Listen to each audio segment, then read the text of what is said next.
एक जाट की शादी नहीं हो रही थी। अच्छा, इसमें कोई बुरी बात थोड़ा ही है, कई बार मेरी नहीं हुई। कई बार क्या, एक बार भी नहीं हुई? सच नहीं, एक बार भी नहीं, सचमुच नहीं हुई।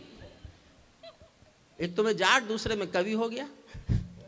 उन्होंने कहा कि वो तो सच, मुझे मैं प्रोफेसर बन के गया मुजफ्फरनगर, पहले बार तो वहाँ जाटों का इलाका, पूरा मुजफ्फरनगर जाटों का है। तो जो आता था वो ये सोचता था कि ये अब तक शादी क्यों। मैं 23 साल की उम्र में प्रोफेसर हो गया था, तो तभी मुझे किसी ने याद दिलाया कि ये भोली कौम है। मैं उस पर एक बात बता रहा हूँ आपको, फिर कविताएं सुनाऊंगा। एक जाट की शादी नहीं हो रही थी, तो दोस्तों ने कहा भाई तो ऐसा कर, देवी की पूजा कर। जाट बोला अगर मैं देवी की पूजा करता तो मैं जाट होता, अग्रवाल नहीं होता, शर्मा नहीं होता। जाट नहीं करते देवी की पूजा। तो उससे अगली सलाह दे दी कि हनुमान जी की कर ले। जाट छुटते ही बोला उसकी तो खुद नहीं हुई थी। लेकिन उसे समझाया, जाट तो भोला भाला, बहुत भोला। कितना भोला, मैं आप सबूत सुनना चाहो तो सबूत दे सकता हूं। जब चौधरी चरण सिंह हिंदुस्तान के प्रधानमंत्री बने तो हमारे मेरठ के, मुजफ्फरनगर के जाटों ने दिल्ली में कनॉट प्लेस में गुड़ बांटा। गुड़ बांटते फिरे चौधरी के, लाली मुंह मीठा करो, लाला मुंह मीठा करो। लोगों ने पूछा जी क्या हो गया? बोले घनी बड़ी बात हो गई, मुंह मीठा करो। बोले जी हुआ क्या? होना के था, घनी बड़ी बात हो गई, आज हमारा चौधरी चरण सिंह इंदिरा गांधी हो गया। तो भोली कौन, भोलापन, भोलेपन में ऐसे ही बोलते हैं। हनुमान जी की पूजा करने के लिए पंडित जी ने समझाया तो मान गया, लेकिन इस शर्त पे माना कि पंडित जी आप साथ चलोगे पूजा कराने। पंडित जी को दक्षिणा चाहिए थी, मिल गई। वो पूजा कराने साथ गए, मंदिर पहुंचे हनुमान जी के। पंडित जी, अच्छा जाट गया उस दिन, जिस दिन उसने अपने खेतों में हल जोता, बैलों को साथ लिया। पंडित जी से बोला पंडित जी आज टाइम है, चलो मेरे साथ पूजा करा दो।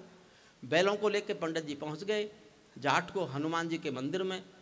पूजा जैसे जैसे पंडित जी कहे उन्होंने की, अंत में बोले घंटी बजा। बोले बैलों की रस्सी आप पकड़ लो। अब बैलों की रस्सी लेके घंटी कैसे बजाएं चौधरी साहब? बैलों की रस्सी पकड़ा दी पंडित जी को, उसने घंटी बजा दी। घंटी बजते ही बैल बिदक गए। बैल बिदक कर भागे तो बैलों की रस्सी का फंदा पंडित जी के हाथ में फंस गया। अब आनंद लेना, पूरा सदन ठहाके लगाना। ये अरे साहब मेरी तो हुई नहीं तो मुझे क्यों पहना रहे हो? इसी चक्कर में कि यही सही।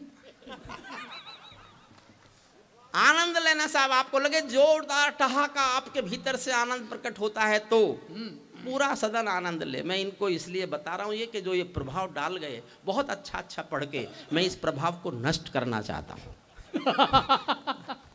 इतना जम रहे अमित भाई, मनवीर भाई, ये भाई, मोनिका जी, जब इनको मालूम था कि हरिओम पमार आया है, इनको जमने की क्या जरूरत थी?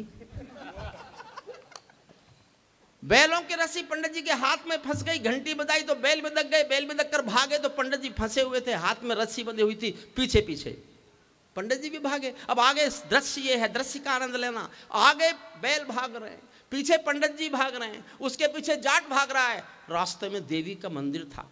देवी को विनोद सूझ गया।